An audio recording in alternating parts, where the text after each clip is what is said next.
Bonjour, j'ai le plaisir de recevoir aujourd'hui Jean-Paul Jaude. Alors Jean-Paul Jaude, vous le connaissez très certainement, il a été un des pionniers de Canal+, il est désormais réalisateur de cinéma, essentiellement de films documentaires. Alors Jean-Paul, tu as monté ta société avec ton épouse Béatrice, cette société s'appelle J+B. Séquence, pardon. Ton film précédent, Nos enfants nous accuseront, a eu un succès retentissant. Et là, tu viens à Poitiers pour nous présenter ton nouveau film, Séverne, la voix de nos enfants. Donc on va parler alimentation. Hippocrate déjà disait au IVe siècle avant Jésus-Christ, alors Hippocrate c'est le père de la médecine, il disait ton alimentation est ta santé, à quelque chose près. Ton alimentation est ton premier médicament. Et ton premier médicament. Voilà. Alors où en est-on, Jean-Paul, aujourd'hui en termes d'alimentation en France et ailleurs dans le monde? Eh ben c'est le règne de l'alimentation chimique, issue d'une agriculture chimique et mortifère. Je pèse mes mots.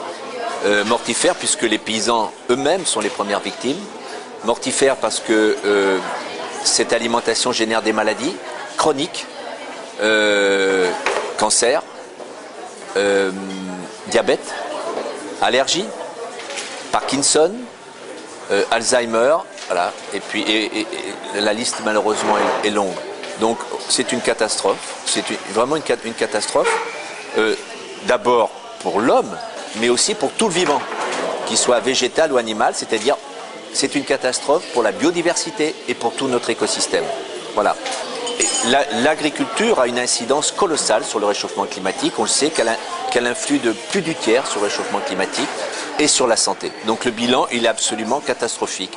Et ce que je trouve absolument scandaleux et absolument pas raisonnable, pour utiliser des mots plus consensuels, c'est que la France, qui a sans doute le meilleur terroir du monde, de la planète, seulement à peine 2,5% des terres sont en bio, c'est-à-dire cultivées selon une méthode respectueuse de l'environnement.